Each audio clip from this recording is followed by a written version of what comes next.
Good. Yo, this is the Molo360 podcast, and I'm here with EyeClick.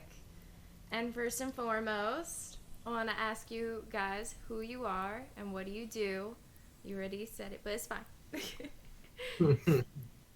Yeah. I'm EyeClick. I'm Yeah, I'm EyeClick. I'm EyeClick, and Nathan is EyeClick. Nathan's eye slick. What's that supposed to mean? What do you mean? Cause by you, cause you're slick with it, you know. I see. So, I know But- there's like a debacle going on who's I and who's Click. Have you guys like realized that? I know you were like, I'm Click. No, I You're never I. said that. I'm No, I. you're I. I'm Oh, okay, Yeah, never no, he's mind. slick. Fuck. That's right, he is. Oh, okay. Well, I think that it doesn't matter at all, but it's just something funny. Both are, This kind of matters. both are EyeClick. But it matters most because I am because I came up with the name EyeClick. You did not. And Our friend Zach did. Yeah, but I came up with the name EyeClick out of what he said, which was an entire phrase. Slash presented to you in the idea of creating a vaporwave duo out of it. So I think I'm I. And what's the What? what's your what's your fight? It's my fight. Yeah, like what do you think? Yeah, why are you I? Why would you be I? Yeah. I'm I because I have an I in my last name and you don't. I have two eyes in my first name. All right, So- Tech Honors just decided he came up with the name EyeClick, so we're gonna stop arguing about it. Yeah, Oh true. my God. Also, Okay. hello, Tech Honors. Okay. Tech Honors Hello, also Tech thinks Honors. I'm Hello, I. everybody. So where are you guys like from and stuff? Like, you guys grew up together or anything? Yeah, we are from this suburb of Seattle called Bellevue, and we went to high school together. Met in radio Freshman class. year. Yeah, freshman year radio class. Also, kind of, met. The first Yeah. real experience I had with Nathan was when I was following Cece around after school, and Nathan was also there for some reason. I And don't. we I were just- don't remember this. You don't remember that? I That's funny. Don't remember it. That was like the first time we had like a real conversation. I was like, oh, Nathan's pretty cool. That's a pretty cool guy. But before that, the real origin of when I met Nathan was when our radio teacher assigned like a field trip or something to go see like a live shoot of a radio show. Like, I thought I was under this was like within the first week of freshman year, so I was under the impression I came from like a Catholic school, so I was under the impression that Same. it was gonna be like an actual like field trip that everyone went to.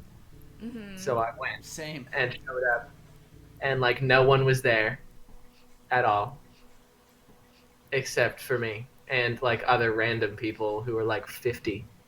And then I went to the front row or whatever, and I saw No, Nathan. we were in the middle.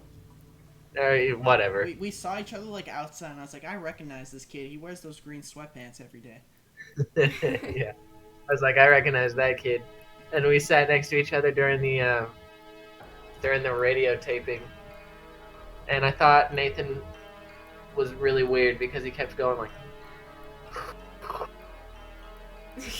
What? with like Darth Vader breathing the whole entire. No. It's an OCD tick I had. It was really bad. I was like, this kid. Oh my God. So you were like, this is a weirdo. I'm gonna be friends with him. I was like, this kid's something. But little did I know, I was about to like embark on some incredible journeys. Damn straight. Aw, that's cute. So I know you guys started your own radio show, right? Yeah, we did. That's how we met through our radio broadcasting class. We did this in sophomore year. We had something called the Dank Age. The Dank Age. It was us and a couple other dudes. Basically, our teacher would just take us and take like the people in the class and put them into groups and give them their own radio shows after we learned everything. And ours was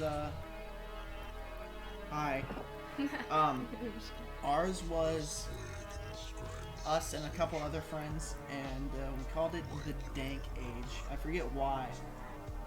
It was like The a Dark Age. random name generator or something like that. Oh. But I remember it was. I didn't really know anyone that well, and it was Nathan and his friend Zach, who was like DJ Trainwreck or something like that. Yeah, and then he became DJ Spavivage. Yeah, that's Savage, right. but it was all V's. The A's were V's, so it's DJ SVV GVE. DJ Spavivage. And then this guy, Jake, who was like DJ Jescabar, who like really took this like radio crap seriously and was like, so serious. he was like, But he was he's like still the the coolest dude like ever. Like he's awesome. he's rad. I love Jake. And honestly, him taking it seriously and like doing a good job producing it and being the host, and it like inspired me because I was the host for the next like 3 years of radio. Oh, wow. And then through this, did that like inspire you guys to like make music? Well, so what happened was after that year of the Dank Age, the next year we had the Bellevue Morning Show, which was me and Will, 2 other dudes and this one girl, and it was like we went in. Our teacher was like, only like one group has done this before, but we want you guys to come in an hour before class starts to do your own talk show, and you have a whole hour, because all the other people would just have rotations where they go on like once a week, but we went on every day. Shout out Bitch Boy Quaalude, that's DJ Harsh Noise. Hey. Yeah. John wasn't even in the class, but he like Yeah. had a free period or something, so he would just come and we'd let him in and let him talk or whatever. Interesting. And the bed we played for the radio show every morning was Home TM by Prism Corp Virtual Enterprises, because Will was into Vaporwave. I was not, and I was like, damn, this is cool, like, background music. I love this. Like, we got used to it. We listened to it every day we did the year after, too. And from there, me and Will had physics class together. Tell him some physics class stories right quick. Going back, I switched it up sometimes. I sometimes played By Now, and I sometimes played just like random Beer on the Blank Banshee and stuff, and Virtua's Loud Formations. Yeah, that's a classic too. Yeah, just random like Beer on the Rug stuff that would be coming out at the day. And wait, yeah, I guess we made our band Cucks, our noise group. Me and Sean. Because we were just talking about this last night, honestly. Like, I was kind of explaining to Sean the concept of harsh noise. And, like, I just had Audacity on my computer. On our school And so computers, I, the laptops that they gave us. So is that like the platform you guys use? Yeah, it's like the Actually, really... Yes, Isaac, I was into Vaporwave as a freshman. And, it's like the really basic free audio editing, like DAW.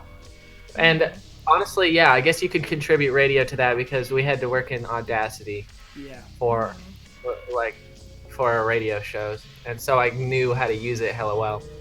And then, yeah, I like opened a bag of chips and like clipped it a bunch, and then like I just did a bunch of like random yelling or whatever, and I was like, yo, this is like a track or whatever. And Holy shit. Okay. lunch was right before physics class, where it was me and Nathan would sit together in physics. And so I went into physics and I was like, yo, started this new noise project, bro. We're called Cucks. Like, we just do whatever the fuck we want on Audacity, and that's the music. And so, I So don't know. it's like the three of you, Sean and Nathan and you, for Cucks. Yep. That is the three of us. Okay, I thought it was just you two. No. No, Okay. no, Sean's me, in Sean, part Nate. two. So how do you Yeah. guys like split that up? And like, It's like, honestly, like Death's Dynamic Shroud. Like, Yeah, exactly. That's initially how it was. It was like, I was like, I'm making an album.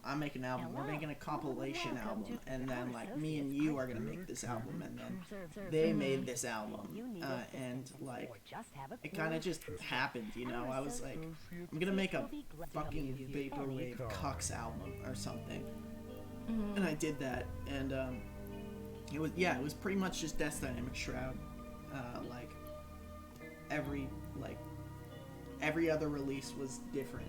We did have a couple where it was all three of us. so I know you guys are where like we would heavily. like. Yeah. I know you guys are like kind of, I mean, I know from Nathan, but like you guys are kind of heavily inspired by like DDS. Like what other groups would you say you're like inspired by?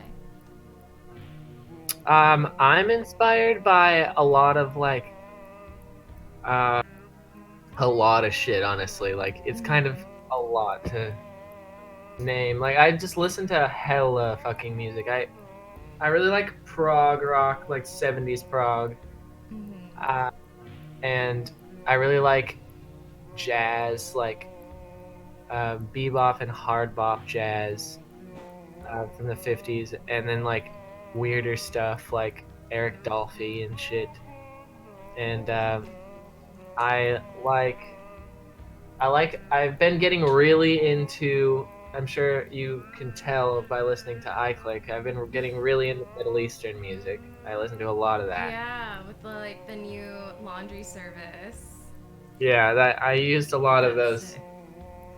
samples in there. I like had a pretty great experience finding that one track in the middle of Gasworks Park, the track Blue and Gold off of Laundry was like kind of started. It's a song called Tamili Malik by Amir Diab, and it started my fucking obsession with this music because I was chilling in Gasworks Park, which is like a abandoned gas plant or whatever in the middle of Seattle. I was chilling there with Sean and our friend Drew, and I heard like ambient music, and so we went to investigate what the hell that was, because there's usually people like doing some shit up there. There's this one time after a Cucks show we all went, and there's hella people like throwing fire and like breathing fire. Crazy. Holy shit. And so yeah, I went to go see if someone was like playing some super ambient shit, but it was actually a couple like slow dancing, and that song.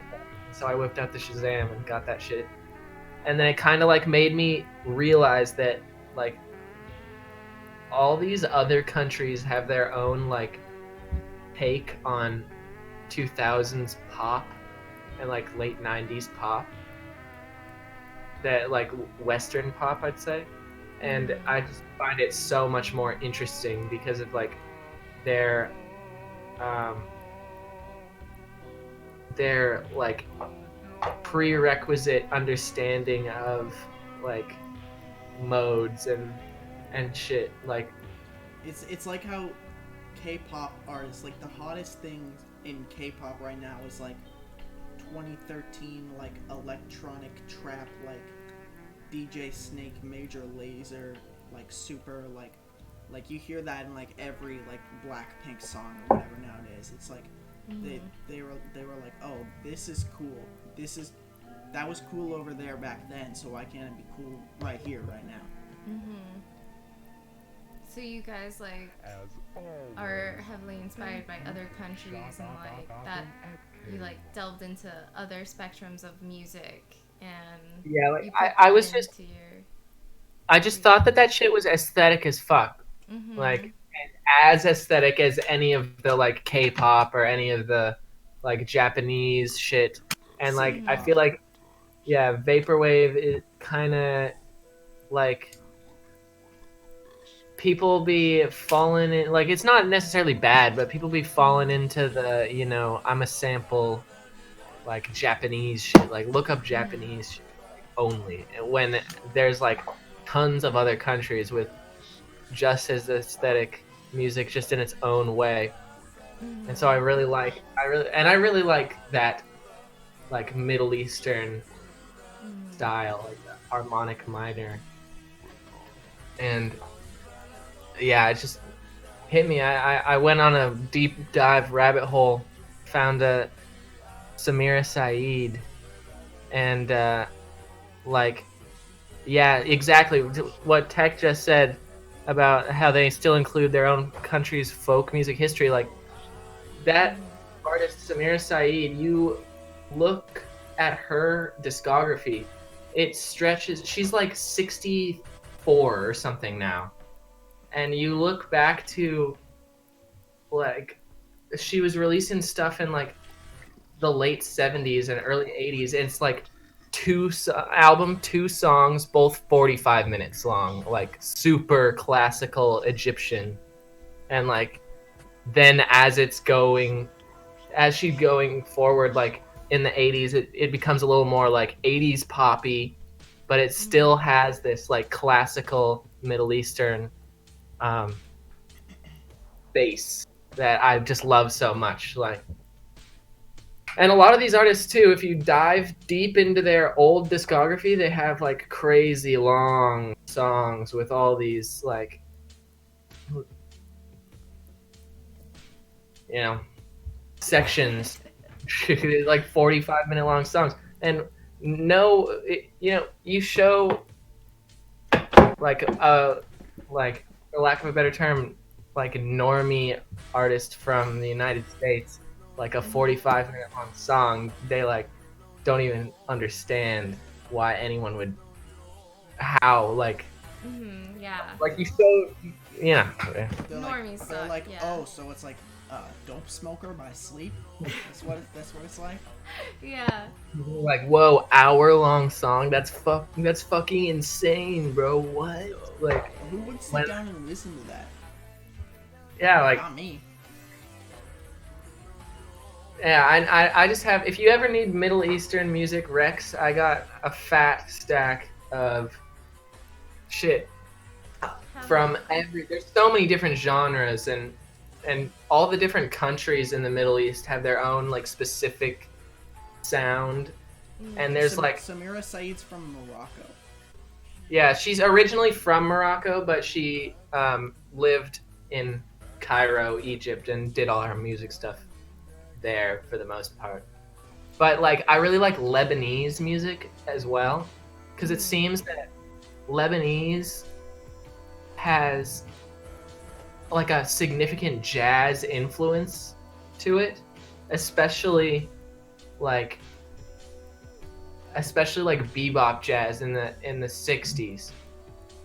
And so you can hear the like horns and stuff that they use, and then like even it carries over today. Like there's like the modern jazz, like sort of fusion, like with like rock influences in there fused. There's a few of these Lebanese albums that are like mind-blowingly crazy, like Mahavishnu Orchestra-esque.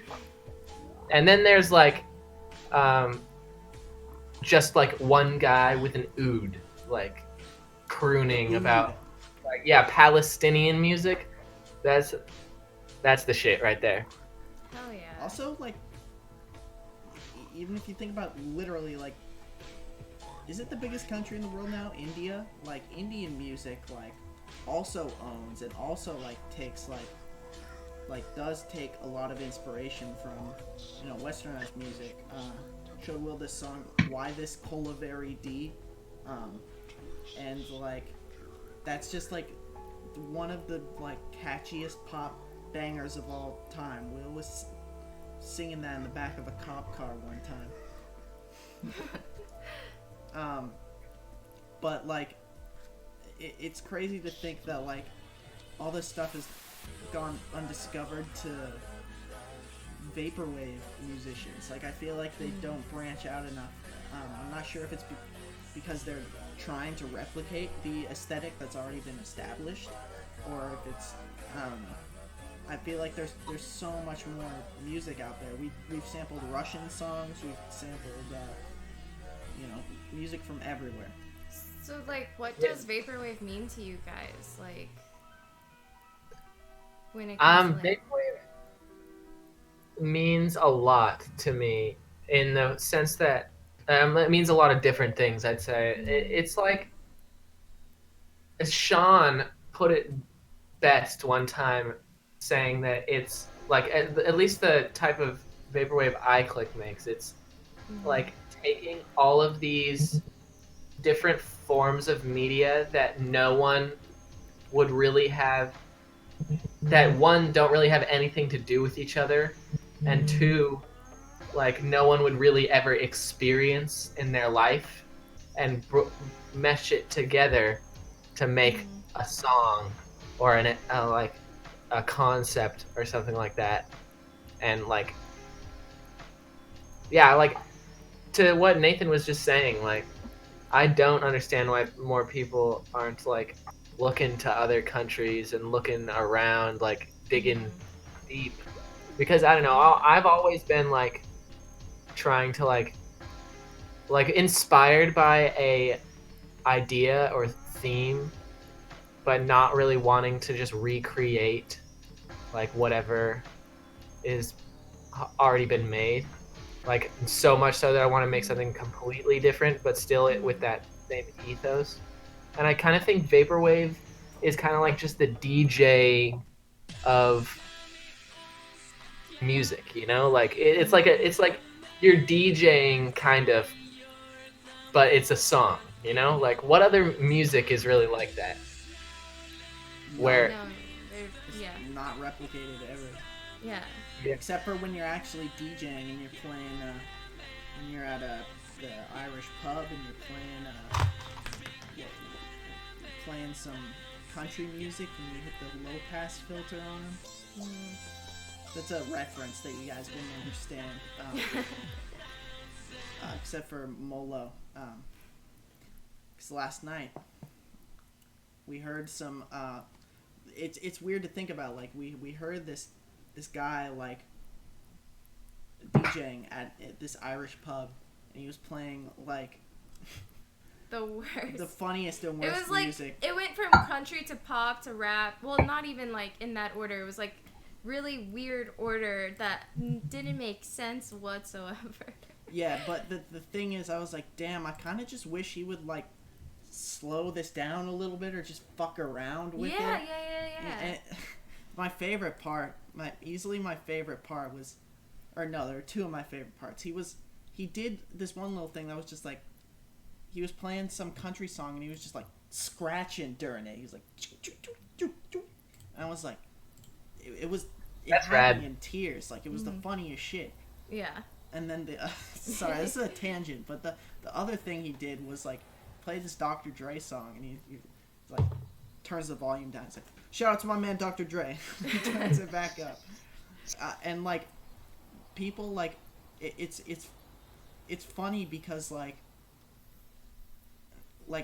that guy is technically making vaporwave right now. He just doesn't know it, He's modifying something that already exists and giving it a unique spin, but like it's not it's not looked at as art. It's looked at as, oh, I'm gonna pay this. Sorry, I'm fucking up your desk. It's looked at as, oh, I'm gonna pay this guy $50 to play my bar, and the guy doesn't see it as art either. He sees it as, oh, I'm gonna get $50 to play music at this guy's bar, and that's the thing with vaporwave. It's like you can literally just like do that, you know. You can literally just do that. You can slip, like, but no one cares. Well, And that's what's cool about it. The cool thing is that no one cares. Yeah. I'm gonna start DJing like the weirdest shit. Now that I have this DJ controller, I'm gonna start like DJing only noise, only jazz, like mixing like Middle Eastern music with like just like really abstract stuff and like streaming that. I want to start doing that because I haven't really seen anybody DJ like just super like abrasive atonal music. Because I was doing it when I had, I don't know if you were in Nashville at the time. Well, I think yeah, you probably were. When I had the turntable in the living room, I had one turntable set up to the side by the door, and then the one under the TV. I would like throw two noise shits on, and I would like DJ, quote unquote, rock, two completely separate turntables with jazz and all this shit, and it kind of made me go. I have a question. What is like EyeClick sound like? I want to know about like what kind of genre would you actually call it? Is it actually vaporwave or what? I don't know. Like, I'd say it's vaporwave. I mean, like,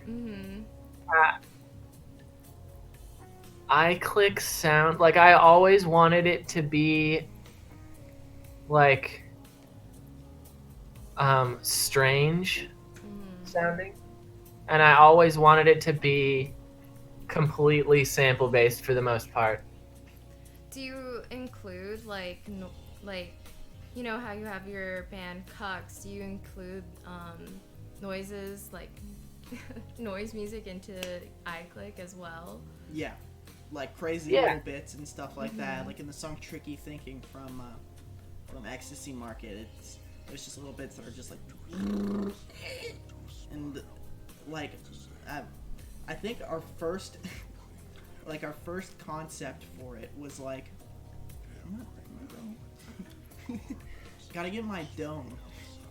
Our first concept for it was like, I think I was like, so what like kind of vaporwave is it? And you're like, it's like DDS but different, I think is what you said. And like, I mean, I guess you could say that it's still like, I don't know, it's evolved into its own thing. But at the same time, I think we nailed it. I think if that's what I said, I think we nailed that. Yeah. I mean, technically all music is DDS but different. Was that realized? Like, how did that, like, you guys create that project and, like, come together to that realization of, like, yeah.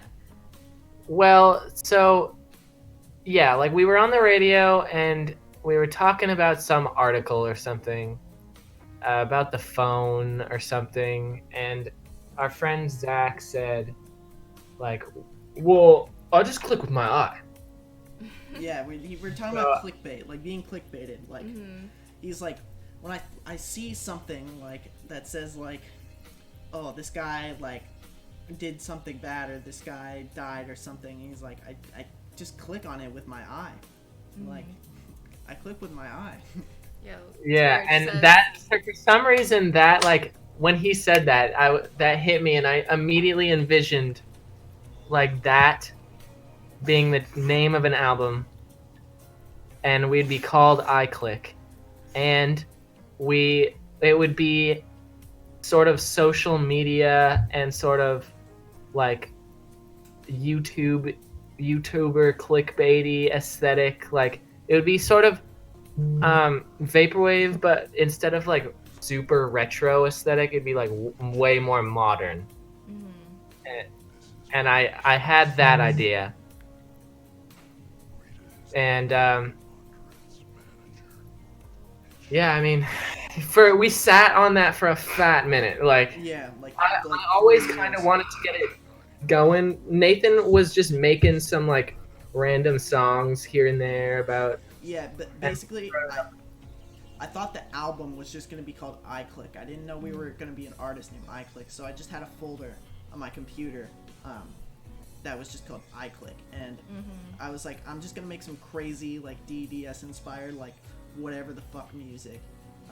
And like in that folder was like the original version of Why Isn't It 2006 Anymore, original version of Heart Shaped Brain, like original version of Wasting Time, and some other stuff that we like actually ended up using for EyeClick. Or have yet to use for EyeClick, I guess. And so for all you N-Rail fans, the best N-Rail songs were EyeClick songs. So yeah, I mean that's fair. That's a fair point. I guess you're right, but at the same time, like, I still made the songs and you didn't. yeah, and so well, like, yeah, we sat on it for a long time, and then Christmas time last year, we got together and made a few songs. And they're banging. Not gonna lie, they're pretty tight. And we then, break ended, went back to college, and I sort of. Oh well, actually, that same break, we went to the Uncut Gems at the theater, and it was like the first time I'd been to the theater in so fucking long. Yeah. And I was just so high, getting popcorn, and there was the like TV playing movie ass commercials with music, and I was just like, this is like one of the most aesthetic places I've been in. Like, why has there been like very few movie theater themed vaporwave Has shit? there been So I was any? like, yeah, there has. Actually, Tech made one, I Really? think. Yeah, I forget the name of it. It's like, I definitely have it saved on my I had thing no idea. later, but I'm Oh, pretty so you're sure. not that big of a fan. I guess not. I mean, it's not really. I don't know if it's a movie theater, but it's theater themed. Like, it has the like drama faces on the cover. But what was I gonna say? Yeah, like that's when I really got the idea of there being multiple different albums with like each very themed, because that's another thing that I really loved about vaporwave was like albums like Palm Mall and just like albums that like Classroom Sex Tape that have like a specific theme to it, you know, and like you can hear it and feel it throughout the whole album. I have loved that since I was a little kid, and I like was obsessed with Pink Floyd, you know, like. Yeah, I was obsessed with My Chemical Romance, and they always have like themed like albums out. Like, Yeah, I love that shit. Like, yeah, and so same. I wanted it, you know. And Isaac says, tell the story behind late night XXX screening. And so there's this website you all may have heard of called Newgrounds. Oh my god, no. Has some interesting games for like a 10-year-old to find. Yeah. Me and Will both experienced that. No, like connection with us at that point. We had no idea who each other were. And yeah. In one day in physics class, I forgot how it got brought up, but we like somehow, you know, mentioned like, yo, do you ever play this game or these games? And we were like, oh my god, yeah. The game is called the game is Meat and Fuck. Mm-hmm. It's like a hentai game where you're supposed to like solve all these trivia questions, and then you get to like smash an anime bitch. Mm-hmm. No And, fucking way. And and then every Oh my time guys. I was like 10 or 11. Oh Yeah. my god. every time you get to smash, they'd play this music, and it would always fascinate me when I was young because I thought the song jammed, but also the like loop of it that they put in the game was just off kilter. Yeah. Like it was offbeat always. And it was lo-fi as fuck. It always Yeah. sounded terrible. And like And so, having these yeah, when- memories of like being a little kid and nutting to this song like a million times. Oh Like my god. Oh my god.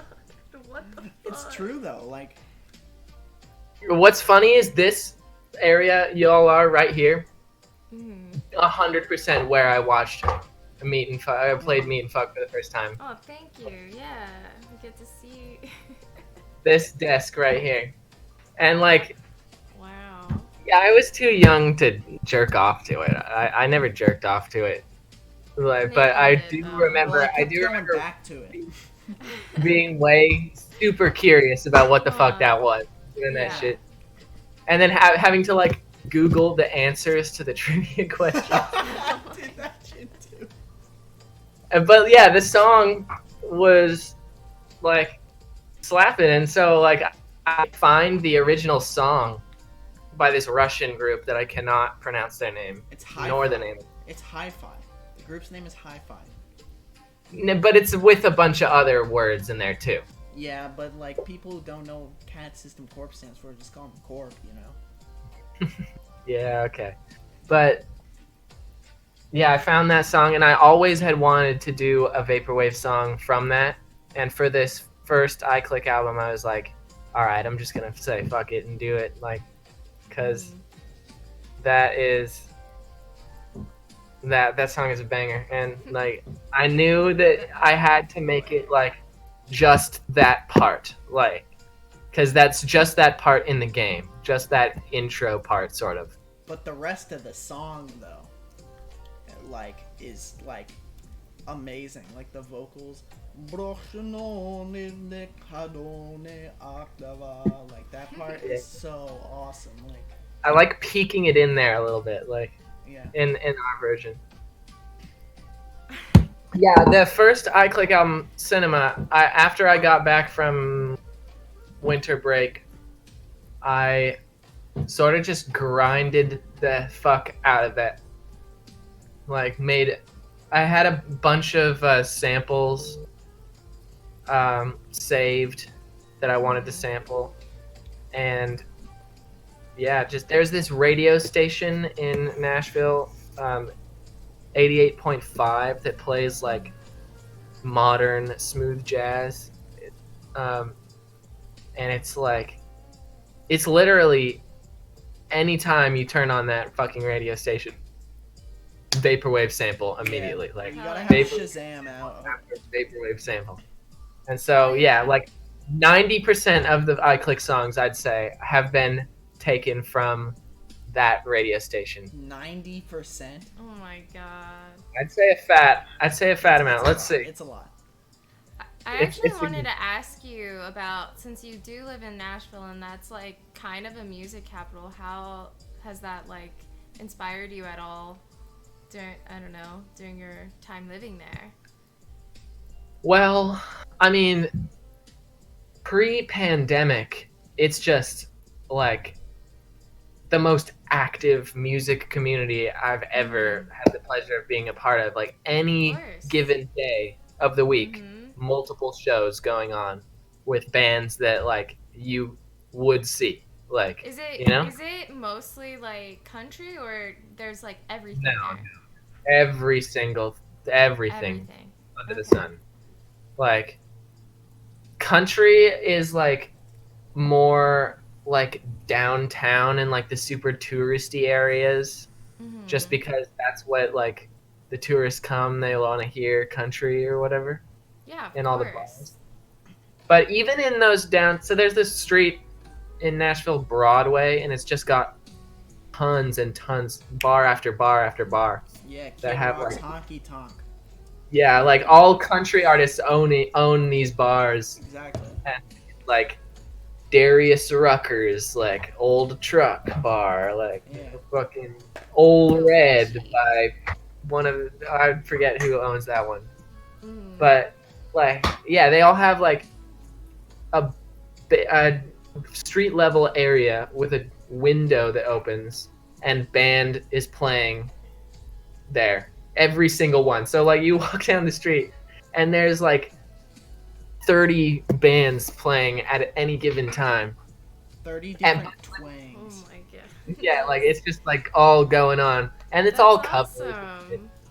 But once you go like upstairs in those things, you see the different levels. There's bands. They're all covers still, but there's like rock. It's more rock oriented stuff, and then even some pop, and even some jazz stuff. But That's awesome, because like in like some cities like Miami, it's like a certain noise, like, and you don't hear anything else. Like it's either pop or Spanish music, and like, yeah, and I don't know. I've always just been to places that it's like there's only like bland music. I don't know, but I like the fact that Nashville has like everything, I guess. And, yeah, once you get out of the city, you start to like. There's like a really vibrant punk scene, really, and yeah, and love punk and metal that. like crazy There's vibrant. no punk scene in Florida. I mean, there Uh, might be, but it's very rare. You have to look. It's Yeah. probably there. You know, metal especially. You know, death metal was invented in Florida. Probably like Tampa or something. Where was it invented? What part? Let's see. I'm bummed that I didn't get to see that part of Nashville because I went there for 4 months. Right, like the day that quarantine started is when I got there. Mm-hmm. And Altamonte Springs. Is yes. that North Florida? I don't know where that is. I don't know where that is either. Definitely. But it's not. It's everywhere in Florida. Like death metal. There's a lot, like most death metal I bands. think I need to like search more. Like Cannibal Corpse from Florida. Death Wait, from really? Florida. Yeah. I don't know. Like most death metal bands are from Florida. It's like black Tampa metal. For sure. Tampa is actually a pretty cool place, and like, yeah, Blashy's like Tampa for sure. So like, yeah, that's where a lot of bands have started. Like, it's a music scene there, but not like South Florida. I mean, Miami is pretty much like, it is a music capital for certain music, but it's not really my type. Not my type at all. Nope. But like you play these bars, and like I was in like a noise punk band. I was like the lead singer of this like garagey band that was kind of shitty, but like it was fun. And the guitarist would get hella shows all the time. So like I'd play several shows within a month, and it would be like at some bar, some guy with an acoustic guitar opens, and then we play, and we're like crazy, and then like some electronic guy is doing some shit with like an MPC, and then there's like a touring band that plays music that sounds like VOCs, and like it was just like some like a real weird hodgepodge of shit. And then yeah, like when in Seattle, in the Seattle noise scene, it's like pure noise. It's just like noisy ambient stuff. Well, I mean, you do get like that one guy who had the snare and the cymbal and people like Pill Brigade and people like yeah, but I mean that stuff is still in that territory, like heavily. But in the Nashville noise scene, it's like way more electronic influenced, and so like you have like harsh noise bands going up against just like acid house guy, like, and then like guy with Euro rack, and then like, you know, guy with like Monster Energy can and contact microphone. Yeah. Yeah, I want you guys to explain that, because you guys like played with someone who literally played on a piece of glass. That's so cool. Oh yeah, we played with Justice Yeldon. Yeah. Isabella. He was it was the last date of his last American tour, which was kind of crazy.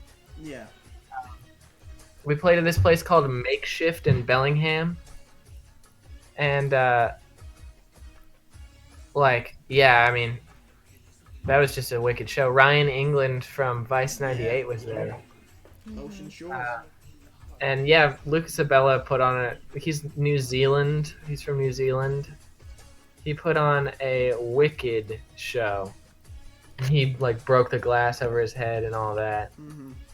That's at the awesome. end. Does it at every show. It's like honestly super cool because like not only is the music like the sounds just like fucking insane and incredible and like harsh and like really cool to listen to, but there's just the concept and the you know, the act itself is so unique that like it that's what draws a lot of people to it, you know, like where else can you see this? Nowhere. True. Yeah, if you want to hear that performance too, track 5 off of the Cucks album MMXIX. I can drop that in chat. Wait, Have you guys like played as EyeClick a lot live or Never no? played Never. EyeClick live. Not once. Never. Okay. Because EyeClick really started popping after pandemic. Okay. Yeah. Like I released well, like we started making music before, but I released Cinema, No Smoking Cinema after, like, it was still when it was like in its very early stages. It was like February or something like that when I released that. And then Nathan came like right at the beginning of pandemic. Wow. When it like and then yeah, like we played our URL shows, tons of those. That's how I even like got to know you guys, is because of those URL shows. We've only done like a few EyeClick URL shows though. Well, actually maybe like 5 or 6. Yeah, we did. The first one we did, we were going to play Gentleman Lounge Dining Cult was making a stream, and then like he had it, and it was like he played like a bunch of people's shit, and then he was like, all right, like my tummy hurts. We're stopping. No, we're gonna do this tomorrow. The rest tomorrow or something like that. I was like, all right. And then he just never did it ever again. And then like never. And then he said a bunch of really problematic stuff. And then like, but gross. We used that same stream for that same video Virtual. Yeah, Vapo Virtual Lemon Lime Music stream, which was what was the original name for that label? Vape Tapes? Yeah, Vape Tapes. Yeah. Would you guys say that URL shows have helped you a lot? So much. Oh, yeah. So much. Like helped our music get to people. Yeah. Helped me stay sane. Like Same. So many literally like you know, as a musician, you know, you kind of who was playing live shows IRL all the time. Like, not a month would go by where I didn't have one show at least. And then the pandemic. So like, I need that. Like, that is just a feeling that I'm kind of addicted to. And the URL show honestly gives the equal. It gives the like. It's unique enough to like give you a similar feeling. I feel like because honestly, and it gives you. It's not that. Yeah, it's obviously not exactly the same, but it's like. It's like. I don't know. I like being able to see people's reactions to it. Like. Yeah. It's a different feeling. It's a different good feeling. Because when you play live, when I play live, I'm not looking at the audience. Like, even if I am looking at the audience, I'm not actually seeing or like noticing or what they're saying. Like, do they like it? And here, and on your all's shows, they'll be like, "Yeah, I love this. Sick." You get to see that. Yeah. Like, at least when you play like punk shows and shit, people mosh, and then you're like, all right, that's cool. Yeah. You guys when you play in a noise show or something, people are just like. Yeah. I know you guys played for Sight, Sounds, and Conversations, and that you work with Manny, aka Codex Encyclopedia. How is Good that? friend. Yeah, it's great. Working with him. Manny is like, I mean, words can't express how much I love Manny. True. You know, he is just one of those people who like has a crazy drive to, you know, create and to give platform to people and to like, I don't know, it's just super inspiring being able to work with them. And like, I like having all these ideas of like, he's creative enough in his own field to make Sight, Sounds, and Conversations different than other streams, which is what I really respect. How it's like a variety show, sort of MTV style. Yeah, and you get to look at like those interviews, or you know, that's unique. And little advertisements. The advertisements. He's just and the like animations and stuff, and all that stuff is.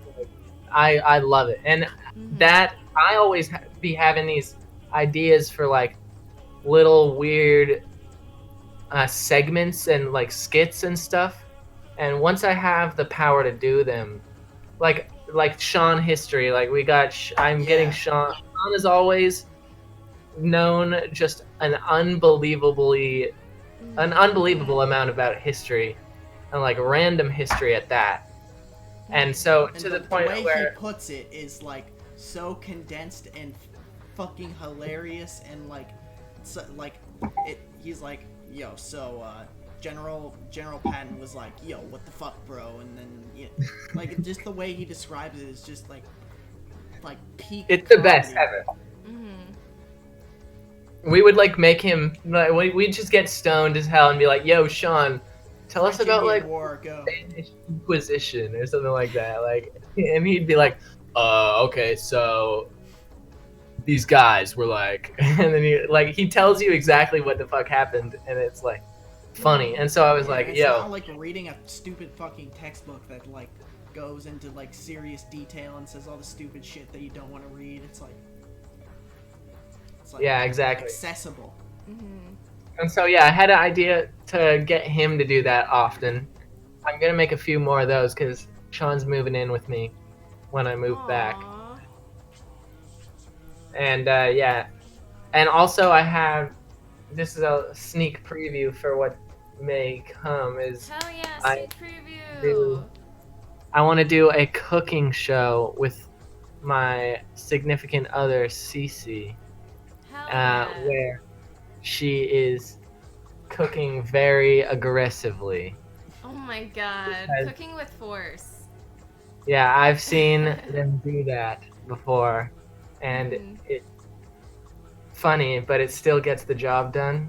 And yeah, like I want it to be like an actual cooking show where we actually make something in a recipe where you can actually follow and make something yourself. But like it's just super aggressive and there's like Mhm. really abrasive noise in the background. And Nice. so yeah, like Manny just will roll with shit like that and like we'll be Yeah. like, yeah, like whatever Let's you got. Like go. he's always trying to bring shit on. He's always trying to, Mhm. look for ways to improve and everything kind of just comes together easily. It's not like a really strict work environment. It's He I've was had some like chill. personal issues over the past few months Mhm. that haven't really allowed me to be working on shit like that. Mhm. And also the laundry album shit was a grind for so long. I'm kind of in a Oh moment. yeah, how was that process of creating that the album video basically for I laundry made the service? entire thing, all the music and the entire video. I did all the promotion. I made all the little catchphrases, like the one that's like, but anyways, the only laundry I'm interested in is blah blah blah. I made that. I'm kidding. That was Your Unspeakable. Will made all of the songs, and I helped out with like three of them. And then the visual album was pretty much 50-50. Oh yeah, visual album. That was the word that I was thinking. That was sick, and how that happened right after Sight Sounds and Conversations, and like that was awesome. That was the most stressful experience of my entire life. We encountered like every problem you could possibly encounter just then. But I'm glad with Yeah. the way it turned out and worked and ended up. Yeah, I remember Like you the like whole texting me album, about it. the whole album process was just like excruciating, to be honest. Like, like I'm really glad that people enjoy the album because like throughout the entire time I was making it, I was like, I hate this. Like, this isn't that good. Like, it's not as good as XTC Market. I don't want to release like a shitty album, but like at the same time, I did like the songs, but also I just felt that it was like not. I don't know. I always felt that it was missing something, and from like the beginning, I made a bunch of songs, and I forget what Nathan was doing at that time. You were like working on several sets or something like that. Oh yeah. And I was always just like, Nathan, yo, help me with this track. And he'd be like, yeah, I'll do that later. And then never do it. Oh my god. And then, Dude, those sets got me fucked up. There was a point in time where I had like 4 or 5 different ones that I had to finish at one time, and I was like, "Listen, man, like." Will's like, "Can I use your computer to use Ableton?" And I was like, "No, not right now."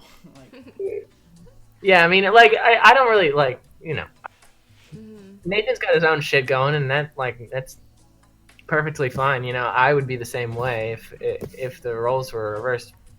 But yeah, like, I just felt stuck on it from day one, like, because I knew the theme I wanted, most of the samples I knew, and I just kind of like was working on it, chipping away at it for a long while, and then I Pacific Plaza. Yeah, I wanted to ask you, like, Pacific Yeah. Plaza and the fucking tape and the packaging and how awesome Yeah, I it knew is. I It wanted smells to good. I want every EyeClick album to be like on a different label and have some sort of like trinket that goes along with it that represents the album. Hell yeah, because it's kind of like in a laundry bag. Yeah, it's basically. in a laundry bag. That's what I wanted. Yeah. I wanted it to be in a laundry bag. How And, did you come up with the like the art? Oh, That's the art, awesome. like, yeah, that's actually like a Thai laundry, an actual Thai laundry, like billboard ad. and I just saw that and I was like, that looks fucking sick. And then there was also like some pictures of like some pink, like a super pink laundromat, and then like another picture of a laundromat that had like the checkered floor, like the floral shop Floral thing. shop ass, like literally pink So I and black. kind of just added them all together over each other, and I had to do a lot of editing on that. J-Carb? No, on the like billboard thing, because it's like skewed or whatever in the original picture, so I had to like move it so it was kind of like you could see it, the whole thing. And yeah, but yeah, like the whole time, like I sent the album to Sam Sachs, and I was like, yo, like what do I need to do to this, like to make it better, because I think it sucks. And Sam was like, yo, this is like your guys' best album. Fuck yeah. Okay. And then I sent it. I remember I kept sending it to Alex, and being like, "Yo, like, what do you think I should do to this?" And he'd give me like one or two things, and I'd be like, "Okay." And then I'd try and do it, and then I'd be like, "Ah, no." Like, once you start listening to the songs in a certain way, it's hard to like go back and like change Exactly. it. It's you just hear that every time, no matter how weird it is. Like we played like a demo of PSA when we did our Vapor Space set, and it had this one like part in it where it looped, that we were like, fuck yeah, like this sounds awesome. And I spent so much time editing that set that whenever I went back and listened to the original song, I was like, yo, wait, where the fuck is that one part? And then you ended up at like recreating it. Yeah. That's another thing that live shows have helped with, is all of the, like, most of the songs when we play them in the URL shit, they're demos, and then I do some weird like chop there or something, and it sounds tight when we play it live. And then when we were editing the shit, it like we just hear it so many times that it works its way into the song the way I hear the song, and so then I have to go back in DAW and make that part in, like, put it in there. I've done that for several songs, like the first actual song, Jar of Quarters. I edited in like this loop that I made at the the Vapor Space set, the first one where we were on our front porch. So would you guys say that you mainly made laundry service and Yeah, then he made the whole thing. Yeah, man, like I would go out on to my back porch and just like sit there and make a song, and then listen to it, and then be like, Nathan, you want to work on this? And he'd be like, yeah, sure. And then he'd like not, and then I'd be like, all right. Oh my god. And then Nathan moved out. Nathan moved out, and so that made it even harder to work on this stuff. Yeah. I So was going through some shit this summer, man. That yeah, mixtape like, and I mean, shit is I don't say that to knock Nathan Yeah, either. yeah. I don't think it's like that Yeah. big of a deal, because sometimes I like need that shit. Like, I need Nathan to say no, I don't want to work on it, or just to not work on it, for me to like do it myself. And I kind of like doing it like that sometimes. Like, a lot of times Nathan will have something, like when I'll give him a song, I will have made like 100% of the song, and then Nathan like takes two little things and like switches a beat up here or there, and it makes it like perfect. And that's kind of what I wanted to do, because I didn't really I didn't really know where I was going with this album. I didn't really know what was going on, and I hit up Sage Hardware too to get a feature, because every EyeClick album I want one feature track.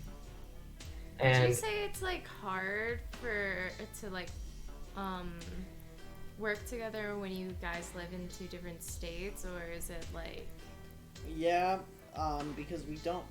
Will's an he was an FL Studio user for the longest time, and I don't even want to fucking touch or think about FL Studio anymore. So like, and kind of like, basically what happened was like Will made No Smoking Cinema, like just like he's like, we're like, yo, I think we're gonna make this vaporwave album, No Smoking Cinema, and I was working on Space World, and Dennis just like didn't tell me about it or keep me updated on it, and then he was like, yo, I just made this album, do you wanna make some art for it just one day? And I was like, yeah. I mean, he did use like 2 or 3 songs that I had previously made in 2017 that were just drafted on the EyeClick Bandcamp. It was called Gustatory Program 91 back then. And yeah, so I mean, it would be, it's a lot easier to work on stuff when you're, in the same room on the same computer. Yeah. Because it's also, our songs aren't that complicated where it's like each person can like add their own, part or like it's a really intricate thing. Like, you slow down the sample and then it's like, okay, so what the fuck do I do now? Like, what's gonna make this song different from every other vaporwave song? Would you guys? It was way easier. Sorry, say it again. I was gonna ask, would you guys ever consider like just traveling to each other for like a week or so just to create an album, or? For sure, like the album. I mean, that happens like already, because in Bellevue we live 2 minutes away from each other. So like, like anytime we're home for a holiday or something, like. Or like summer or something like that. Yeah. But like, yeah, I mean, when we're together in the same house, we ground out some serious heat for this album, the aforementioned EyeClick with My Eye, which I feel is going to be our opus. Yeah, I think Ecstasy Market was our I'll Try Living Like This, and EyeClick with My Eye is going to be our Heavy Black Heart. Yeah, because like we made some fucking like like the thing is, all of these EyeClick songs, except for Laundry, no, we've made. So I made No Smoking Cinema, and then we have Ecstasy Market, and then we have this untitled album that's a secret, and then we have EyeClick with My Eye. And for those 3 albums, we had made a bunch of different shit, like all around the same time. And we like kind of have been like, all right, this sounds way more like this album. Like, this is like, would really fit on this album. And we kind of like have been building these albums out. And this is very like planned out, I feel like. It like, the way these are going to be released and like what goes with what, and it's just that isn't like the way I'm used to making music at all. Like, it's really spontaneous for me, but like it works in this scenario because it's the 2 of us. Like, Space World was just like a spur of the moment kind of thing, I guess. Nothing was really planned out, but with EyeClick, it's like when you have concepts and themes like that, where you can, be like, oh, I want to use this sample, or you find a sample and you're like, this, like, for example, like, you find a sample and we'll be like, this is 5-star Laundry as fuck, like, it kind of just like falls into place. Except for Ecstasy Market, we kind of like. Well, that album was kind of just like us fucking around, but also like we grinded and ground and grained like super hard on everything about that album for like a month straight. Yeah, I think it was funny because we were approached by Holojams to do cassettes of No Smoking Cinema, but Culture Agency is already going to do cassettes of No Smoking Cinema. So I said, well, we got this other album that we've kind of just been throwing like random shit in. Like random one-off songs that didn't go with any of those other albums that we had in mind. We've kind of just been throwing shit in there. And like we had like an initial plan for it to be like super long or something like that, and like there was a bunch of different like ideas we had for it until Holojams was like, well, we'll press anything. And so I was like, all right, well we got this, and then I listened to it all the way through, just in its state of us throwing shit around, and it was like, whoa, yo, this is actually like an album already. We just kind of need to like tie some loose ends together, you know, and honestly, you can throw a bunch of tracks. You can do it the way that we're doing it, where it's like super intentional and what you want your aesthetic to be, or you can do it the ecstasy market, where you just throw a bunch of tracks in a thing and like come up with some like aesthetic idea afterward, and like it'll still kind of work. Cool. The album was pretty much half and half too. Like I made half the songs, or like I made a third of the songs, Will made a third of the songs, and then another third of it we both made. Well, I just have a question for the viewers. Do you guys want to ask questions and chat and stuff right now, since we have a few more minutes left and stuff? We have like 40 minutes. 47 minutes. 47 minutes, but yeah, I'd like to start that already. To reference what Dan just said, though, yes, we need to re-upload the visual album to the Japanese site, and I'm very disappointed about the Laundry visual album being taken off of YouTube, because some guy didn't want us to use his like footage of him in a Japanese laundry for no reason. I know Aaron's about to go in with the questions. Hell yeah. Every single one of these podcasts, Aaron has asked the best questions of all time. Tell the story of not getting Nathan food. Oh, that's a good one. One. That one is on Twitch. You guys could see it. Yeah, it's basically Will was like, yo, I'm getting food, and I was like, give me food, and Will was like, okay, and I gave him money. He was like, give me money for the food, and I was like, okay, and I gave him money for the food, and like 20 minutes later, Will comes back, and I'm like, yo, where's my food? And he's like, what food? In context, this was all on like on Twitch. my stream, yeah. That's the whole story.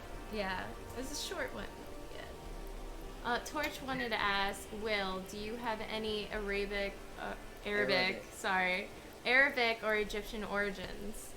I do not, and not that I'm aware of, but I'm pretty sure I don't. I am Yugoslavian. Bro, I'm Yugoslavian. What the fuck? I thought you were Mexican. You look. Yeah, I'm also Mexican. Yeah, I'm also Mexican. I'm just naming all the ones that I know. Mm-hmm. Yeah. And Nathan is straight up like. Hella white. White. Yeah. You're Yugoslavian too? That's kind of crazy. Yeah, I think my dad's side of the family is from there. Dynamic frequency. We for sure need to collab. Hit me up anytime on Twitter. Hell yeah.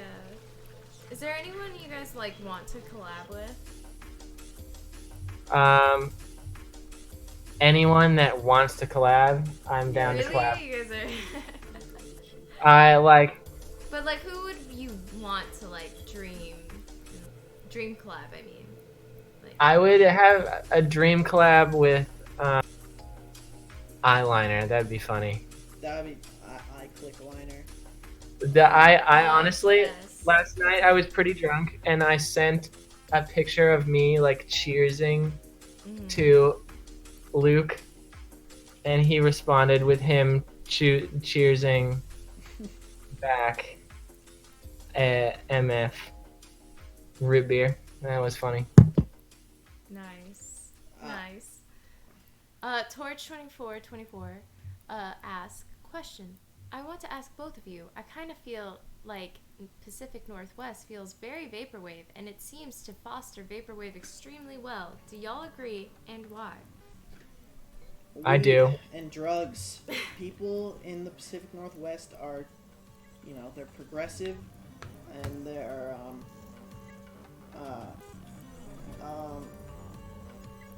they're super.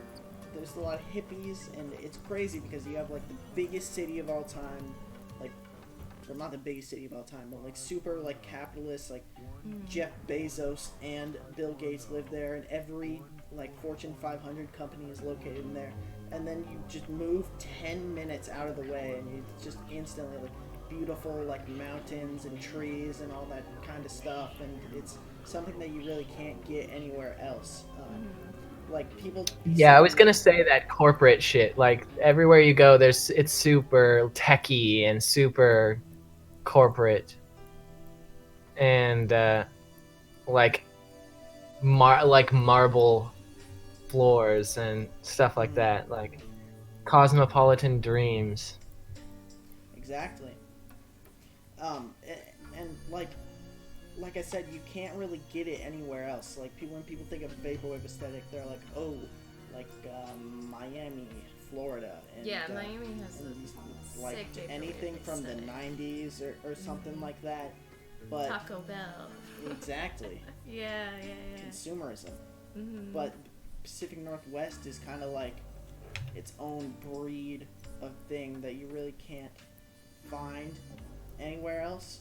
And it's really inspiring, and it does foster vaporwave extremely well. There's a lot of amazing vaporwave friends we've met up here.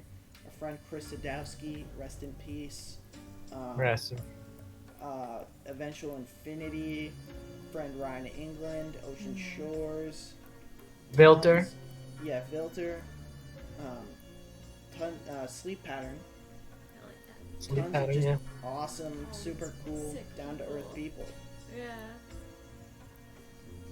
And what? Say it again. Go on.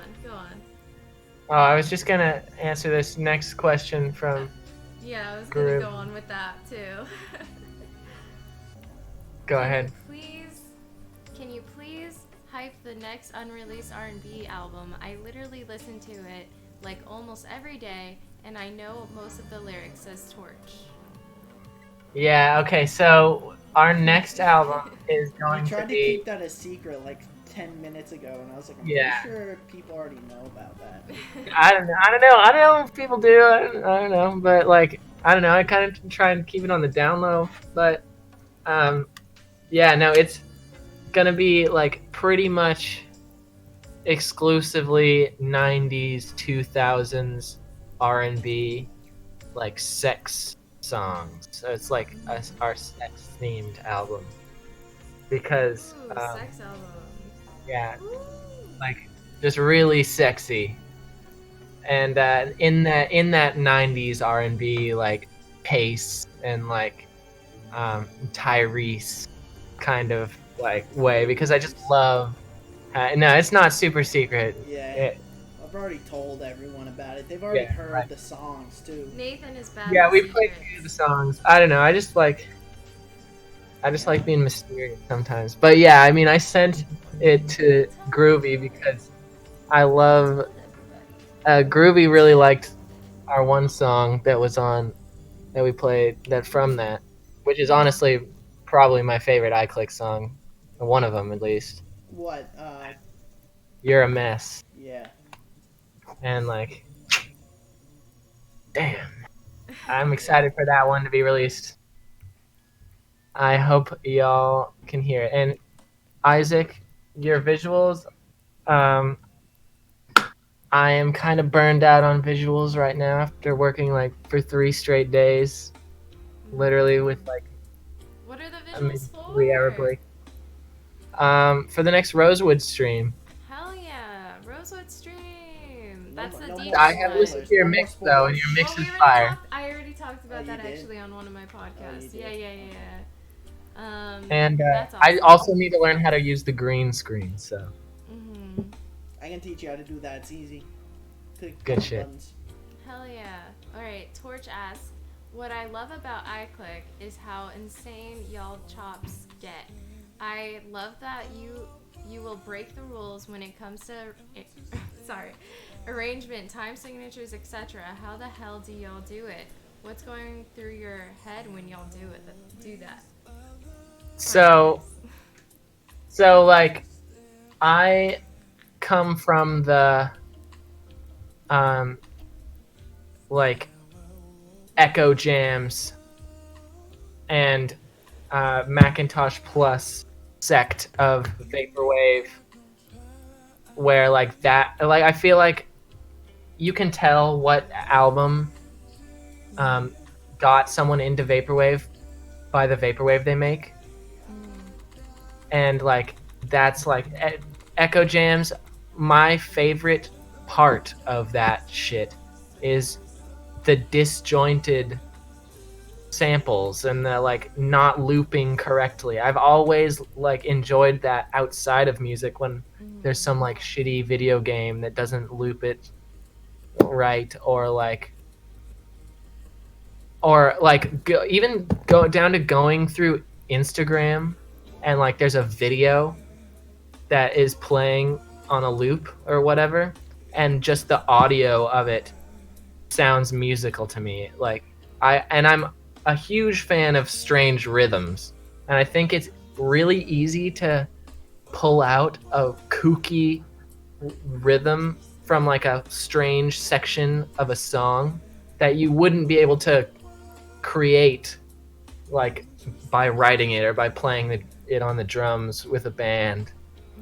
And I think that that's like one of my favorite parts about vaporwave, is that you can get these really weird, disjointed, syncopated sounds. And what's funny is that Nathan's always get mad at me because I don't use the grid on anything. Well, Because okay. of specifically, I want to do that shit.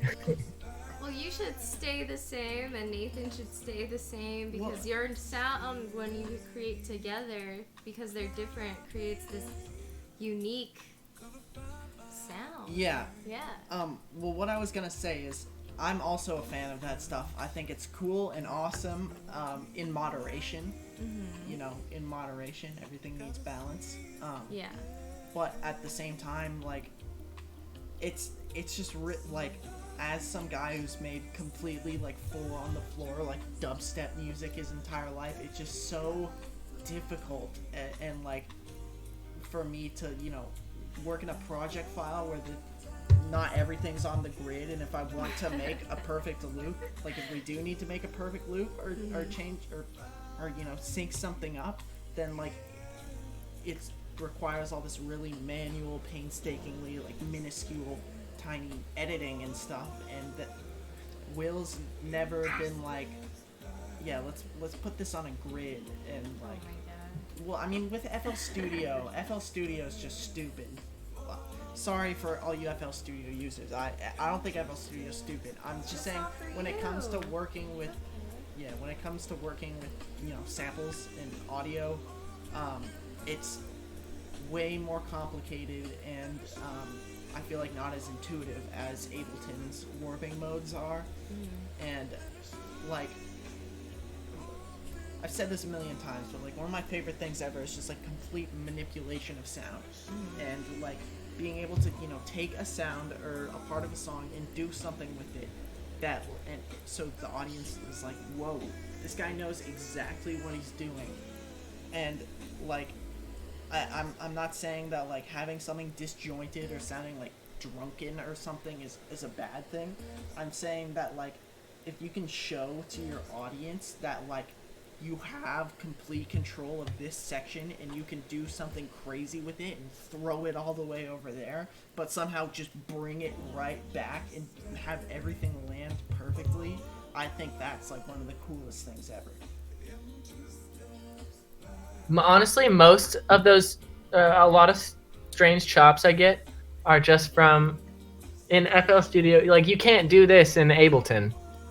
FL Studio has like a quick highlight loop thing where you just like highlight a section and it You can do immediately is that. It just looping. takes like 3 more clicks, but like Yeah, exactly. But it's too the complicated fun for your part about it pattern in brain. FL Studio, the fun part about it in FL Studio is that you can randomly find weird shit by just like the swipe of Yeah. a button and like change the length of it and like fuck with it. And that's how a lot of loops I've gotten have just been like me fucking around and then like I loop it weird and then I hear it loop a few times and I'm like, yo, what the fuck? That's crazy. I'm taking that. I mean, I'm allergic to four on the floor. This is what and Nathan is has an affinity for it, and so I think it's a perfect pair of Yeah. like I mean, I that's agree, what yeah. iClick kind of is, though. It's kind of just Yeah. like throwing, like, you know, like this real quick idea that you throw together, and it doesn't necessarily have to be super complicated and like all of that. It's more about feeling and like accomplishing, like establishing, you know, a sound and like a style and a topic and a concept without necessarily, you know, like completely painstakingly manipulating everything and being in complete control of it. That's what I feel like. Why I feel like a lot of like our music has a lot of character. It's because Will makes these really weird, you know, like things that, you know, don't sound natural, but also not. They don't sound like hyper robotic or like super planned out, you know? Yeah, you guys do sound like a perfect pair. Well, just to go on, Dynamic Frequency asks favorite DDS song. that is a quite the question. Do you want me to go first and explain why while you think about it? Sure. Alright, my favorite DDS song is Brain Death from the album Regret When It Was Lost. That song fucks my shit up real good. It is like one of the most emotional and like coolest ideas for a song ever, and also hearing the backstory behind it was like definitely made it like a lot like more, you know, processable, like understandable. And you're also a massive Linkin Park fan. Yeah, that's what I was gonna say. When I first heard that song, I was like, I instantly.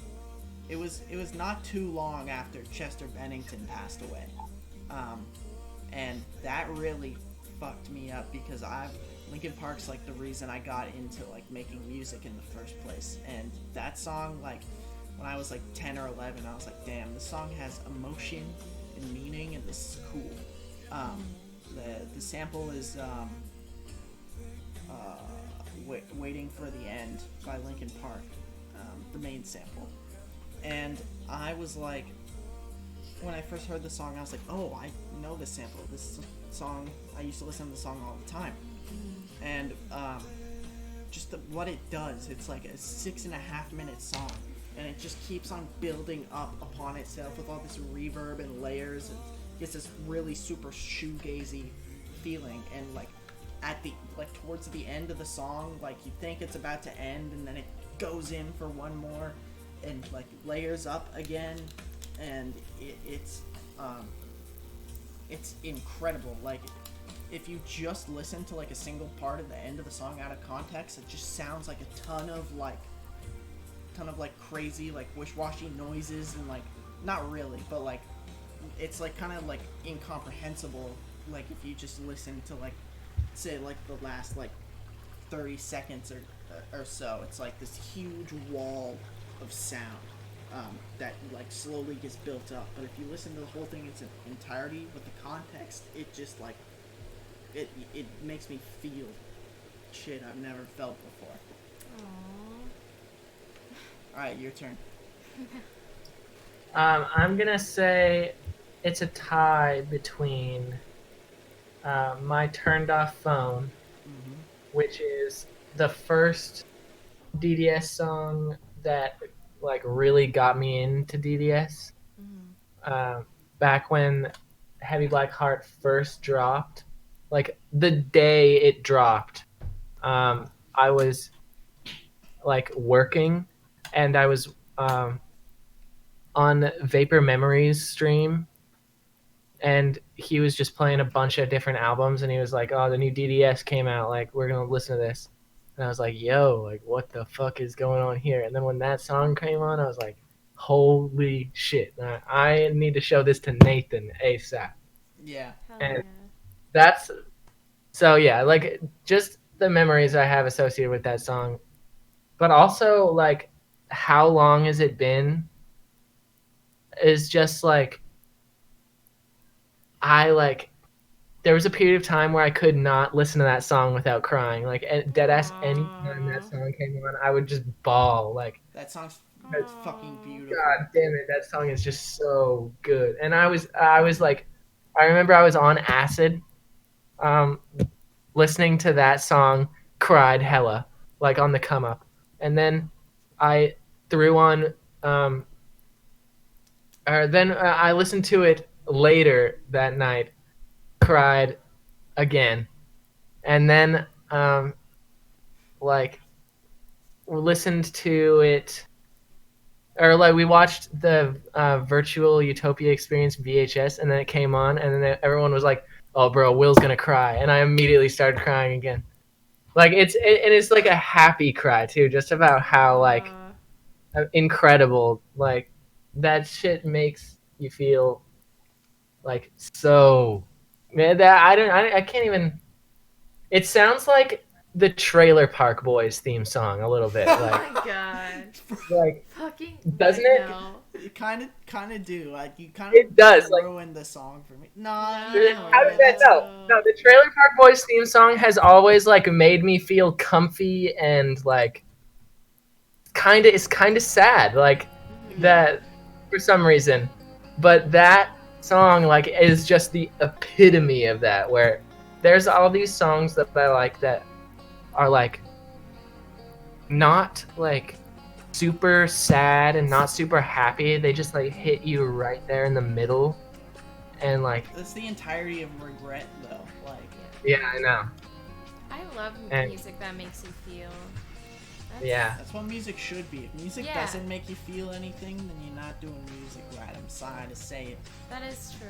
Yeah, I mean, I don't really like anything that doesn't make you feel. It doesn't mean that it's completely bad, because then it just becomes background noise. Well, yeah, I could, It has a even if it doesn't point, make you feel but something, it has like there's still like some qualities to it. yeah, there's There's quality. still worth to it. Yeah, but I always go back to the ones that make me cry or make me laugh or make me feel some type of way. Like even meme music will make me Yeah. feel. So alright, let's look at the questions. Oh, okay. Damn, Ruby is sad now. Okay. Okay, Codex asks, would either of you produce music for someone looking to do a pop project? Nudge, nudge. I can throw in a little bit of production for something pop related. Are you talking hyper pop?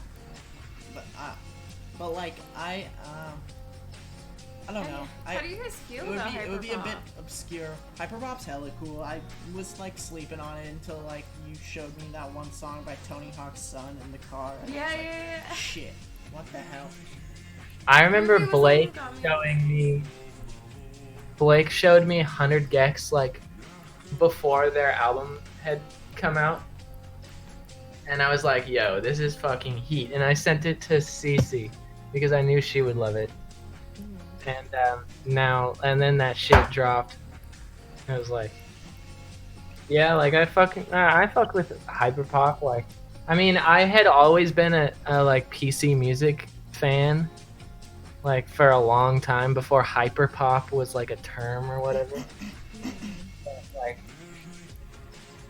Yeah, I remember Will showing me like Girlfriend of the Year like back in the day, and I was like, I wasn't crazy about it. It was pretty cool. I was more into like the more like dubsteppy like Sophie PC music type stuff and like Arca and stuff like that. But like, it's crazy how like it evolved into all this shit going on now. It's just like huge. You guys have like a totally different taste in music. Kind of. But I mean, it's similar, but you bring in like... We have a shit ton in common, but also we have like some stuff that like... I don't think Will's ever played a song and I was like, damn, this is like bad, Like some of it I might think is boring or I'm not in the mood for. But like... I don't know. I've never been a big fan. Like, I never got into like traditional like rock music and stuff like that. But and Will listen to a lot of shit that's just like one guy and one guitar. Well, no, not really. Well, sometimes you do, but that's cool music. I'm starting to get into that. Will send me playlists of that shit. I like it. Yeah, I listen to everything, and Nathan only listens to electronic music. That's the way you can sum it up. I guess so. Oh, but I mean, like all music is electronic music now, and like electronic music hella good. Would you consider like R&B from the 90s to be electronic music? Because I listen to that shit. Yeah, I mean, that was flippant, but Yeah. Yeah.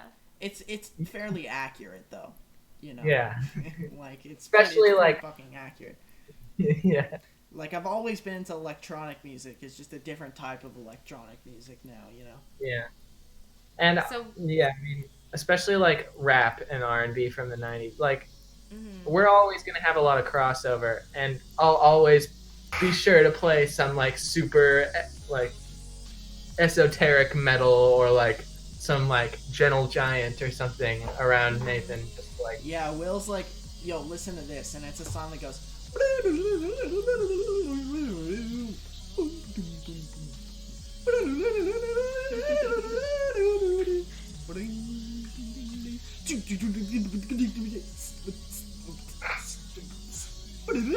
Like that's like Will's music. You should just perform live like that. Yeah. Gentle Giant live. But it's just you making noises. Yeah. Yeah, you can do that. Bro, we never did the DDS acapella. yeah, I was thinking about that. You guys should do the DDS acapella right now. Nah, that's gonna take us like 3 hours. What?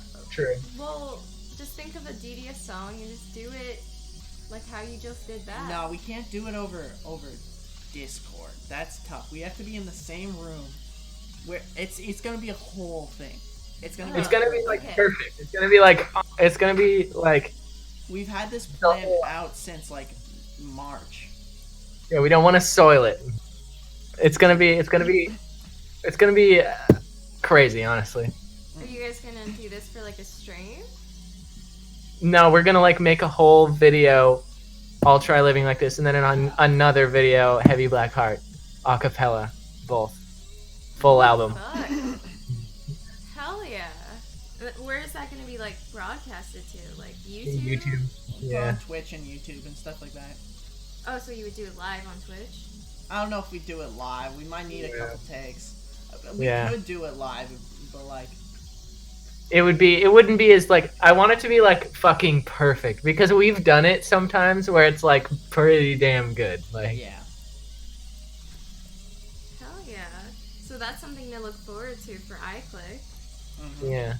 Hell yeah. So actually, I kind of want to get back to Codex's question. Would you guys do a pop project? Yeah. Yeah, I'd help out with that. It would probably be pretty like, not very, generic, because like it kind of hurts me to make stuff like that, I guess. But I do have a lot of cool like little like mainstream type things that I could put together for you, send over. Ooh. And as far as like iClick, I think we want to kind of like touch every section of vaporwave Mm. somehow. Oh, so you want to make like a different album for each like subgenre of vaporwave? Yeah, sorta like that. I mean, it's always gonna be like iClick's version of it, like that. Like laundry is our slush wave, you know, like. Would you guys do future funk? I don't know if you guys are. We talked about that like a couple weeks ago, right? We talked about that. We'd have to like figure out what it would mean for us to do future funk. It would be like pretty not future funk though if we did. Yeah, that's right. Yeah. It'd be future funk in the lightest sense of the word. Would you guys like sample other future funk artists and then? That'd be pretty funny, actually. Yeah. Slow down future funk. That'd be sick. Do like use Groovy's like music. Nah, Groovy's future funk is too good to use. True. We're gonna have a groovy feature on this next iClick album, though. Really? You guys are collabing? Mm-hmm. Are there any collabs that you guys already have in the works? Yes, actually, I will. Sky Yamaha and I are working on a collaborative EP from using the music from this anime called Fushigi Yugi. What is that? It's this anime. It's like a old ass dating, or not dating. It's like an old ass romance anime kind of like fantasy thing. I found some VHSs of it and I got into it, and the music is just bopping. And I posted it, and Sky Yamaha was like, "Yo, like this is one of my fave shows," Fuck and yeah. and showed me the music they'd made out of one of the songs, and I was like, "Yo, I had already made this song," and so we're in the talks to make a little collaborative EP on that subject. Yeah. Would you guys ever do like a split album with anyone? Yeah, I think that's pretty much what it's gonna be. Is Oh, nice. like the title track and the closing track, we both like make vaporwave out of each of them, and then it's just like those 4 songs. Cool. I just had a crazy idea. I think we should do something with. We should make a whole album out of one sample. Just one sample. But each song we manipulate it enough and change it enough to like make it sound like every song's different. And we use nothing but the one sample for the whole album. Yeah, Cool idea, we're doing right? that. That would be I a could do sick that. album. I could do the fuck out of that. I'd be super good at that.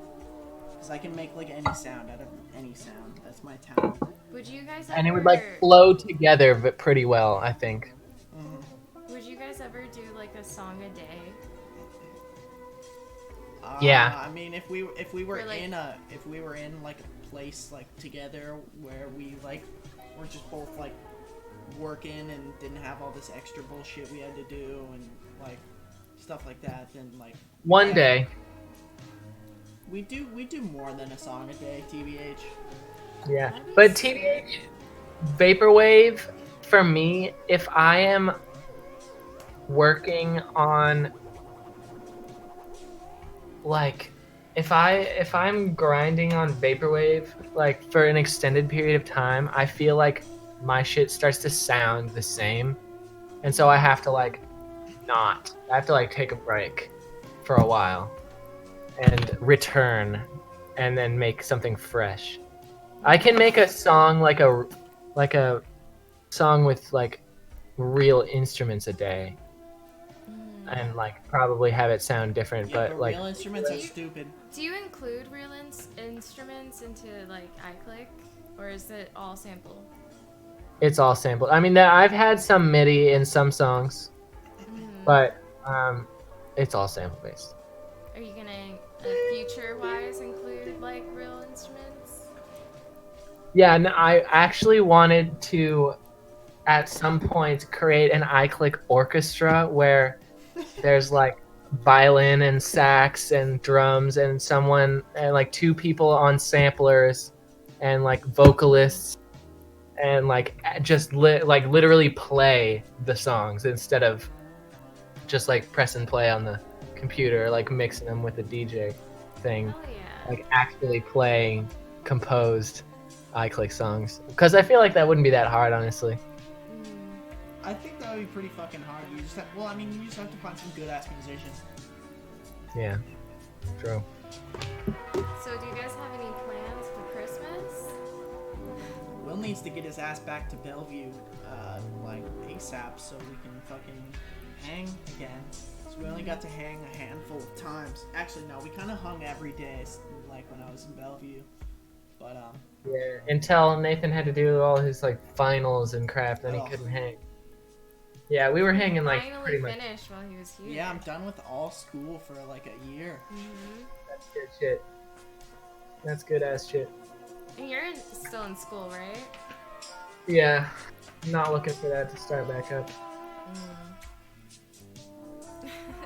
So do you guys have any like funny like stories you guys want to share for the last few minutes?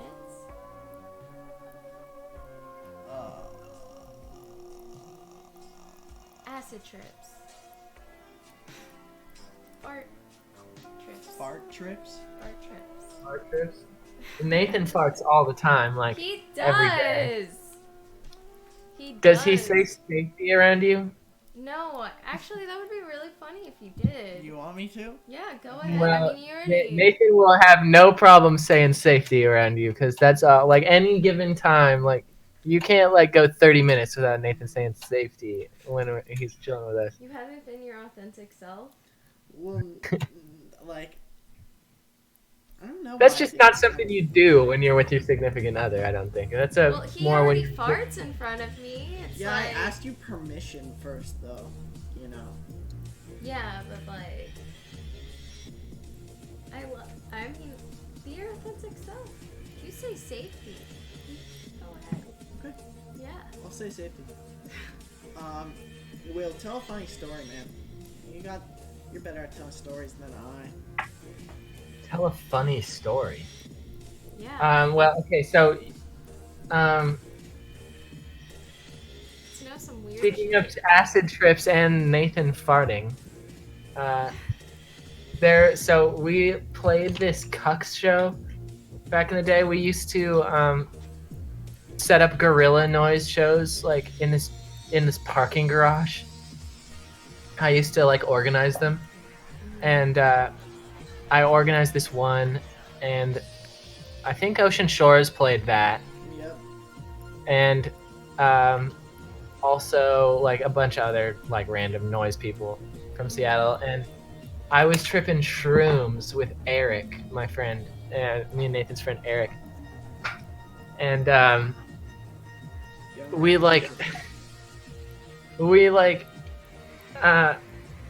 got in the car at the end of the show, and I was just like absolutely tripping dick. It was probably, I think it was the first time I had ever tripped.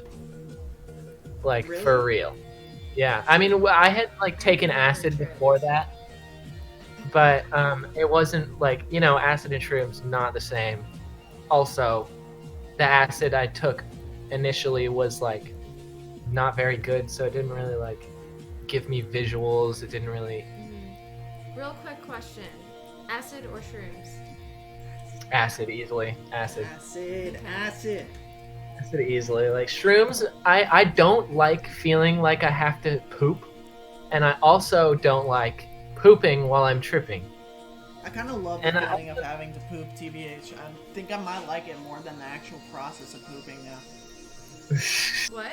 It's like nostalgic for me for some reason. Like me laying in a chair, like reverse cowgirl, like when I was 8 playing RuneScape. Like, how much longer? Like can I last before I go poop. Like, when I have that feeling now, it's like, yeah. That's weird as hell, not gonna lie. Yeah. But every time I've tripped shrooms, I've been like, oh, I have to shit so bad, and then I go to the bathroom and like you can't shit, like, and then like yeah, the like best experience I've had on shrooms was when I was with my significant other, Cece, here, and we were just listening to records in my room, and then we went to my car outside and like just sat in my car and like smoked weed, and I think we were both naked like in my car outside for like 3 hours or something like that. Holy shit. But I like want to try this shit. I haven't even like touched it, not once. I was I supposed mean, to do that's acid with Nathan once, but he was like, I don't really feel like it. Yeah. I mean, I've only done it like a small handful of times, and I think that that's all I Same. want to do it. Okay, Like, not to like ruin the moment, but DS dude, TMI click. Yeah. That was a little TMI click there, Nathan. Alright, go on. Sorry. I'm just saying that like the especially up here, there's a lot of people that do like tons of psychedelics, and like Mm-hmm. they just kind of like act dumb, or like kind of like, no shade to them. I love them. They're cool. Mm-hmm. But like I like to like I even feel like after the amount of psychics I've taken, my communication skills have lessened just a little bit. Like, Really? yeah, I mean, it's like I feel that too. it's like you. I don't know, but it's just I think it's worth it because the experiences I've had were just so like profound to my life, and like Well, that's what they say about it. honestly, like yeah, like life, like my perspective changing completely, like understanding things about myself, and Yeah. like I think that it was very good, but like after I couldn't do that like often, All the and I time. couldn't. Yeah. I would just like be brain dead, and I like to. I plan on doing it at least once.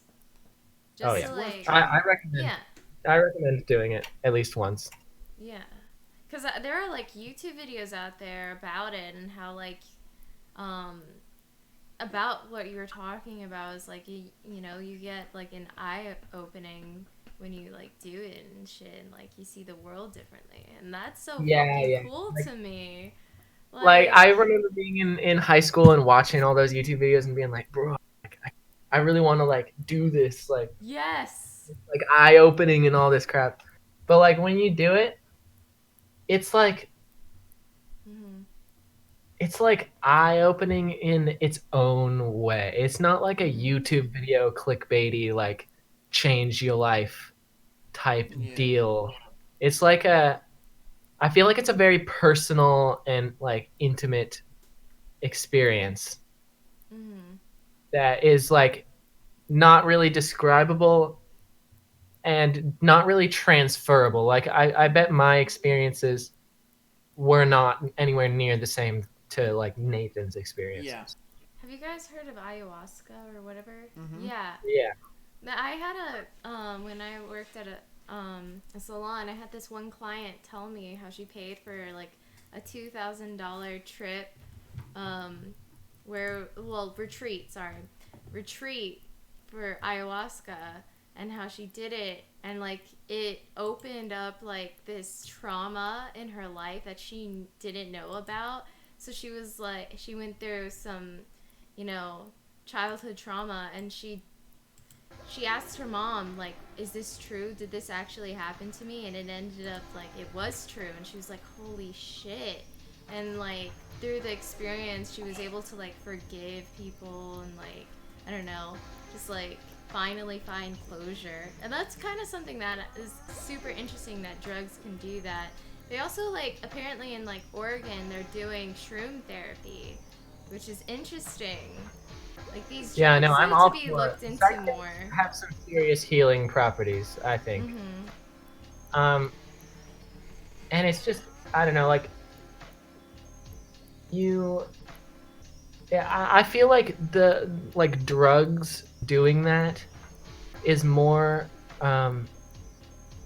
like just like looking at a painting from a different angle and seeing something new, you know? Yeah. Like hearing something with new ears. Like I've smoked weed and listened to songs that I have been listening to my whole life and heard one little thing that is in the song physically, Mhm. but I had never listened to before. I had never heard that before in the song. And now when I hear it on not high, I can still hear that. And that's kind of what I feel psychedelics do is it's like just it's just another perspective. It's the same world, you're the same person. It's Mhm. just another point of view or lens that you're looking at stuff through Mhm. that allows you to see other things that you don't normally in your view that you're comfortable with. Mhm. We can go back to like your story that you had with it because we kind of totally detracted. Yeah, We my derailed a story little. was Nathan and Zach were driving the Zach's big old Jeep, and like me and Eric were like completely fucked off our minds, and so I made them load in all the gear because I could not do it in that. And um, I just remember Nathan was like farting hella in the car I and don't. like saying like really dumb stuff, and like Nathan like looked like he at one point Nathan looked a like sort of like a Star Wars character, but not really like a real one of the ones that like are in the like Star Wars comic books that like have like the weird I'm sorry, like guys. I vividly remember seeing Nathan and then seeing like a desert behind him or something like that, and he was Mhm. like this like not like alien esque with like breathing tubes or whatever, and he would like there was some word or something that you kept saying over and over and over again, and I don't know if you were um saying it over and over again or if I was just hearing your voice saying it over and over again, but I remember I just kept telling Nathan to shut up the Mhm. whole time. Uh, I remember. Here's what I remember from that. What I remember is we were parked in the downtown park, the Bellevue Park, and um, Zach was like recording you guys with his flashlight on, which like must have been traumatic. Like I can totally understand that. And I remember that every year on Snapchat he sends the like 4 years ago today or whatever, and it's just yeah, like me and Eric freaking the fuck out in the back seat. yeah. Mhm. Um, but I remember I was like, bruh, do you want the window open or closed? And you were like, you are literally the devil, Nathan. Shut up. You are literally the devil. And I was Wow. like, whoa, okay. Well, okay, But so yeah, no, it's. I remember being at that park and Mhm. like stepping outside and it like seeing there's like all these lights that go around the park's kind of like a circle, and then there's a parking lot raised up, and then there's all these like street lamp type things, and I stepped out and I could only see the lights. I couldn't see anything else. Everything was dark, and so it like felt like I was in literal space. Mhm. And then we drove over to like QFC or something, and I think I like made Zach QFC. pull over. Yeah, it's a Kroger. It's a like, Grocery store. Oh, okay, okay, okay. and I made Zach pull over because I think I was like I thought I was gonna throw up or something, and I got out and I just like laid on the pavement out I because I remember felt that. like my body was like so heavy, and I felt like shit was dripping out of like every pore, like snot out of my nose and like Mhm. sweat out of my pores and like crying. But in reality, none of that I felt that was like happening. But it just Oh felt yeah. like I was melting That into the sounds ground. awesome. So Not I gonna just like lie. Like that It's scary. It's a lot. It's a lot. terrifying. Not Well, gonna you lie. gotta. I hear you have to like be in the right headspace to do drugs. Yeah. Like, or else it could be a bad trip and fuck with you for the rest of your life. That's what I've Yeah, heard. there's no. In my opinion, there's like not really like bad trips. It's just like not like understanding and not like you have to kind of let go. Um, you really want to like hold on to your Mm-hmm. coherency, and you really want to hold on to like being normal for some reason. Mm-hmm. But when you're like tripping, it's like forcing you to not do that, and you really have to just let go because it's all gonna be fine. You're not gonna die. Like, Mm-hmm. and Well. yeah, like that's what it's easy to be like, yeah, you gotta like pre-tripping. It's easy to be like, yo, like Mm-hmm. you gotta just like chill. Like I'm just gonna chill or whatever. I'm just gonna let go. But like when you're in that situation, your body just does not want to. Your mind does not want to. Exactly. Yeah. Okay, so we're at the end point. Do you guys want to, promote anything? Yes. Please go out and listen to 5 Star Laundry Service Hell yeah. on Get the Bandcamp. tape if it. Well, no. It's sold out. It's sold out. You guys It's should sold out. repress. If hit me up if you want a download code for that. I have tons of download codes. Hell yeah. Yeah, listen to our other albums too. Fucking No Smoking Cinema is gonna come out on tape soon with a visual album. Hopefully this one doesn't get taken down. I'll probably be re-uploading. I'll probably be re-uploading the ecstasy or not the 5 Star Laundry visual album on some sites where it'll like won't take it down. Aw. But like also I may have me and Nathan film separately like us in laundromats and like put that in Yes. so we can have a YouTube version. Hell yeah. And Alright, then and I'm just gonna. Oh, wait, you go on. Sorry. I think that's pretty much it. I mean, shout out to everybody who Everybody, yes, who stuck around, everyone who showed up. Thank you so much. Thank you, EyeClick, for joining me today. You guys are awesome. Also, next week, I'm